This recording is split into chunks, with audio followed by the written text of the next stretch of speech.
Hello guys, welcome back to the channel and welcome back to elite wrestling. तो guys आज भी हम AEW के बहुत ही बड़े और बहुत सारे अपडेट्स के बारे में बात करने वाले हैं। और गाइज आज इस वीडियो के अंदर हम जानने वाले हैं कि जॉनी गार्गानो का AEW कंपनी अंदर ड्रीम ओपोनेंट कौन है, जिसके साथ ही हम जानने वाले हैं कि हाल फिलहाल में FTR और ब्रिस्कोस के बीच में क्या चल रहा है। हाल ही में सैमी गेवेरा के ब्रेकअप के ऊपर सैमी गेवेरा ने एक और स्टेटमेंट दे दिया है, जिसके साथ ही हम जानने वाले हैं कि हाल फिलहाल में टाई काउंटी के साथ सिचुएशन क्या चल रही है। और MJF के WWE के अंदर जाने को लेकर मेरे पास आपके लिए एक अपडेट है, जो अपडेट अगर आप मिस नहीं करना चाहते तो ये वीडियो एकदम आखिर तक जरूर देखना। पर ऐसे ही AEW कंपनी से रिलेटेड हर एक न्यूज, रूमर और अपडेट और AEW कंपनी के हर एक शो का रिव्यू पाने के लिए हमारे चैनल को सब्सक्राइब करना मत भूलना। और गाइस अब ज्यादा देर न लगाते हुए चलिए ये वीडियो शुरू करते हैं और शुरुआती करते हैं हाल फिलहाल में चल रही सबसे बड़ी कंट्रोवर्सी यानी कि सैमी गेवेरा के ब्रेकअप से, और जानते हैं कि हाल फिलहाल में सैमी गेवेरा के ब्रेकअप को लेकर कौन सी बड़ी अपडेट सामने आ रही है। तो गाइस अगर आपने हमारी कल की ये वीडियो देखी है या फिर अगर आप हाल फिलहाल में सैमी गेवेरा को फॉलो कर रहे हैं तो आपको पता होगा कि हाल ही में सैमी गेवेरा ने अपनी फियांसे यानी कि पैम निजियो से अपना ब्रेकअप कर लिया है। जबकि 2-3 महीने पहले ही सैमी गेवेरा ने पैम से कहा था कि सैमी गेवेरा कभी भी पैम को नहीं छोड़कर जाने वाली। पर इस सब के बावजूद फाइनली सैमी गेवेरा ने अनाउंस कर दिया है कि सैमी गेवेरा और पैम का ब्रेकअप हो चुका है और अब सैमी गेवेरा और पैम साथ नहीं है। और सैमी गेवेरा और पैम के ब्रेकअप को लेकर एक थ्योरी सामने आ रही थी,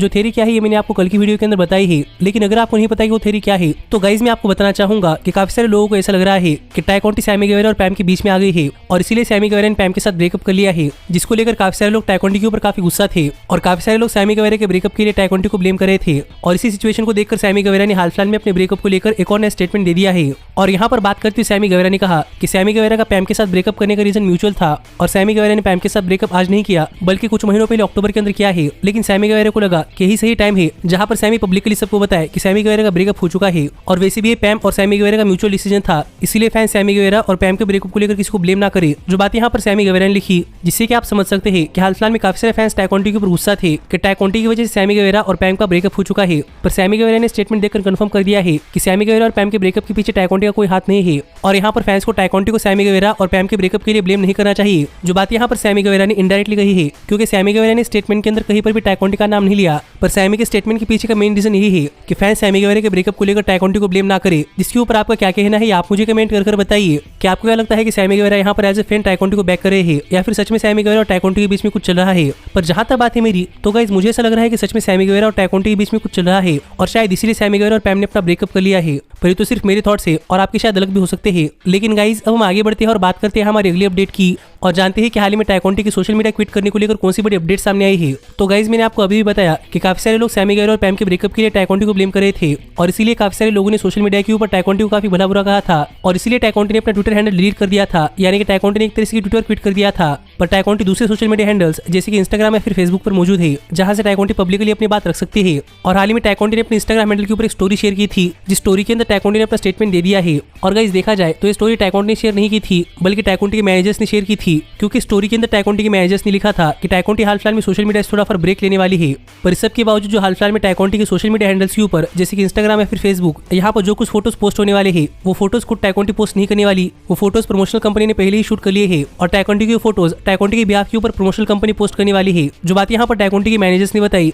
जिससे कि टाई काउंटी के मैनेजर्स ने क्लियर कर दिया है कि टाई काउंटी हाल फिलहाल में सोशल मीडिया से एक ब्रेक लेने वाली है। पर इस सब के बावजूद हाल फिलहाल में टाई काउंटी के सोशल मीडिया हैंडल्स के ऊपर जो भी पोस्ट आने वाली है वो पोस्ट खुद टाई काउंटी नहीं करने वाली बल्कि उनके मैनेजर्स करने वाले हैं। जिसके ऊपर आपका क्या कहना है आप मुझे कमेंट कर बताइए। पर गाइस जहां तक बात है मेरी तो गाइस मुझे लगता है कि इतने बड़े कंट्रोवर्सी के बाद टाई काउंटी को एक ब्रेक लेना चाहिए, क्योंकि सच में सोशल मीडिया काफी नेगेटिव चीज है और मुझे भी ये बात पता है। इसीलिए टाई काउंटी के सोशल मीडिया से ब्रेक लेने को लेकर मैं खुश हूँ। पर देखते हैं कि टाई काउंटी कब तक वापस आती है और टाई काउंटी सैमी गेवेरा के साथ चल रही सिचुएशन के ऊपर क्या स्टेटमेंट देती है। पर गाइस अब हम आगे बढ़ते हैं और बात करते हैं हमारी अगली अपडेट की और जानते हैं कि हाल फिलहाल में FTR और ब्रिस्कोस के बीच में क्या चल रहा है। पर गाइस अगर आपको नहीं पता कि ब्रिस्कोस कौन है तो मैं आपको बताना चाहूंगा कि Briscoe brothers Ring of Honor company की एक टैग टीम है, जो कि रिंग ऑफ ऑनर कंपनी के वर्ल्ड टैग टीम चैंपियंस थे। पर मैंने आपको बताया है कि हाल ही में रिंग ऑफ ऑनर कंपनी बंद हो चुकी है और इसीलिए रिंग ऑफ ऑनर कंपनी का हर एक सुपरस्टार किसी भी कंपनी के अंदर जाकर रसल करने के लिए टोटली फ्री है। और हाल ही में रिंग ऑफ ऑनर के फाइनल पेपर व्यू यानी कि फाइनल बैटल के ऊपर FTR ने जाकर ब्रिस्कोस के ऊपर अटैक किया था, क्योंकि हाल फिलहाल में FTR और ब्रिस्कोस इनके बीच में सोशल मीडिया हैंडल्स के ऊपर एक वॉर चल रही थी और इनके बैटल देखकर ऐसा लग रहा था कि हमें एक ना एक टाइम में दोनों ही टैग टीम्स एक दूसरे को फेस करते हुए दिखाई दे सकती है। पर अब तक वैसा नहीं हुआ।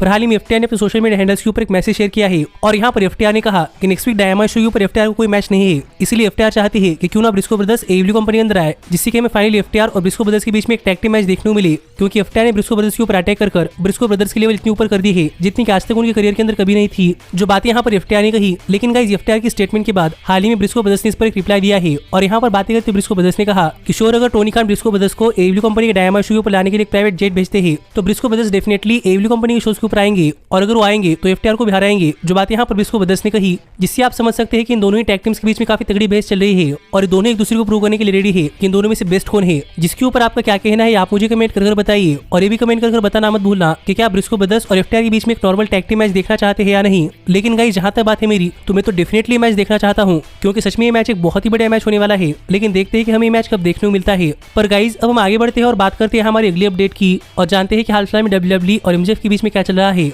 तो गाइस अगर आप एमजेएफ को या फिर हमारे चैनल के ऊपर एमजेएफ के हर एक न्यूज रूमर और अपडेट फॉलो कर रहे हैं तो आपको पता होगा कि मैंने आपको एमजेएफ के कई सारे अपडेट्स के अंदर बताया था कि साल 2024 के अंदर एमजेएफ का एडब्ल्यू कंपनी के साथ कॉन्ट्रैक्ट खत्म होने के बाद एमजेएफ एडब्ल्यू कंपनी छोड़कर जाने वाले हैं, और अपनी इन बातों से एमजेएफ टीज कर रहे थे कि एमजेएफ डेफिनेटली एडब्ल्यू कंपनी छोड़कर डब्ल्यूडब्ल्यूई कंपनी के अंदर जाने वाले हैं, और आज तक ये सब बातें खुद एमजेएफ टीज कर रहे थे। पर गाइस हाल ही में एमजेएफ की डब्ल्यूडब्ल्यूई कंपनी के अंदर जाने को लेकर एक और नई अपडेट सामने आई है, और गाइस ये अपडेट ये है कि हाल ही में डब्ल्यूडब्ल्यूई की बैकस्टेज से रिपोर्ट सामने आई है कि डब्ल्यूडब्ल्यूई के बैकस्टेज में कई सारे ऑफिशियल्स एमजेएफ को अपनी कंपनी के अंदर लाने के लिए एक्साइटेड है, और डब्ल्यूडब्ल्यूई कंपनी के बैकस्टेज के कई सारे ऑफिशियल्स एमजेएफ को अपनी कंपनी के अंदर लाना चाहते हैं। और ना सिर्फ डब्ल्यूडब्ल्यूई कंपनी के ऑफिशियल्स बल्कि उनके टीवी नेटवर्क पार्टनर्स यानी कि फॉक्स नेटवर्क या फिर यूएसए नेटवर्क, ये दोनों ही चाहते हैं कि एमजेएफ डब्ल्यूडब्ल्यूई कंपनी के अंदर आए, क्योंकि हाल फिलहाल में एमजेएफ एडब्ल्यू कंपनी के अंदर बहुत ही बढ़िया काम कर रहे हैं, और इन दोनों ही नेटवर्क को लग रहा है कि एमजेएफ डब्ल्यूडब्ल्यूई कंपनी के अंदर आए, जिससे कि एमजेएफ बिग स्केल के ऊपर एक काफी बड़े सुपरस्टार बन सकते हैं। जो रिपोर्ट हाल ही में डब्ल्यूडब्ल्यूई के बैकस्टेज सामने आई है, जिससे कि आप समझ सकते हैं कि डब्ल्यूडब्ल्यूई कंपनी के बैकस्टेज में और डब्ल्यूडब्ल्यूई के टीवी नेटवर्क ये दोनों एमजेएफ के अंदर इंटरेस्टेड है। और आपको तो पता ही होगा कि डब्ल्यूडब्ल्यूई वही करती है जो कि उनके टीवी नेटवर्क कहते हैं,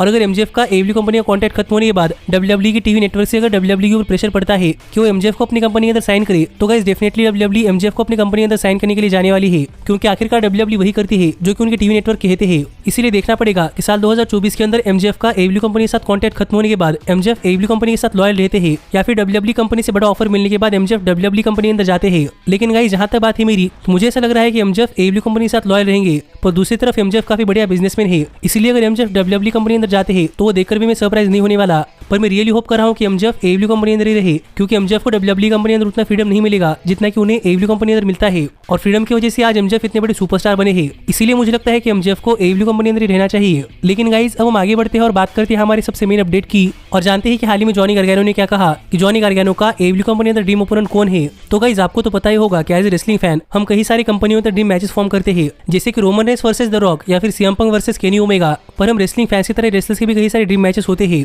और डब्ल्यूडब्ल्यूई कंपनी छोड़कर जाने के बाद हाल ही में जब जॉनी गार्गैनो ट्विच स्ट्रीम कर रहे थे तो वहां पर जॉनी गार्गैनो से पूछा गया कि जॉनी गार्गैनो का एडब्ल्यू कंपनी के अंदर ड्रीम ओपोनेंट कौन है, और यहाँ पर जॉनी गार्गैनो का जवाब सुनकर मैं तो काफी खुश हूँ, क्योंकि यहाँ पर जॉनी गार्गैनो ने कहा कि जॉनी गार्गैनो का एडब्ल्यू कंपनी के अंदर ड्रीम ओपोनेंट कोई और नहीं बल्कि ब्रायन डेनियल्सन है। और मुझे लगता है कि अब आपको पता चल चुका होगा कि मैं जॉनी गार्गैनो का जवाब सुनकर क्यों खुश हूँ, क्योंकि अगर आपने जॉनी गार्गैनो को एनएक्सटी के अंदर देखा है तो गाइस आपको पता चलेगा कि जॉनी गार्गैनो और ब्रायन डेनियल्सन ये दोनों ही सेमी कैलिबर के सुपरस्टार है, और इन दोनों की रेसलिंग स्टाइल एकदम सेम है, और दोनों ही बहुत ही बढ़िया स्टोरी टेलिंग करते हैं। इसीलिए जैसे कि जॉनी गार्गैनो चाहते हैं वैसे अगर एडब्ल्यू कंपनी है तो जॉनी गार्गैनो और ब्रायन डेनियल्सन इनका अगर एक मैच होता है तो गाइस मेरे हिसाब से मैच एक बहुत ही बढ़िया मैच होने वाला है, और हमें इनके बीच में एक बहुत ही बड़ा टेक्निकल रेसलिंग मैच देखने को मिल सकता है। जिसके ऊपर आपका क्या कहना है आप मुझे कमेंट कर बताइए। पर जॉनी गार्गैनो तो ये मैच चाहते हैं और मैं भी ये मैच देखना चाहता हूँ, तो देखते हैं कि इस वजह से एडब्ल्यू कंपनी जॉनी गार्गैनो को अपनी कंपनी के अंदर साइन करती है या नहीं, और क्या जॉनी गार्गैनो एडब्ल्यू कंपनी के अंदर आकर ब्रायन डेनियल्सन के खिलाफ एक बहुत ही बढ़िया मैच देते हैं या नहीं। पर मैं तो ये मैच देखने के लिए एकदम रेडी हूँ, और मुझे भी देखना है कि ये मैच होता है या नहीं। पर ऐसे ही एडब्ल्यू कंपनी से रिलेटेड हर एक न्यूज रूमर और अपडेट और एडब्ल्यू कंपनी के हर एक शो का रिव्यू पाने के लिए हमारे चैनल को सब्सक्राइब करना मत भूलना।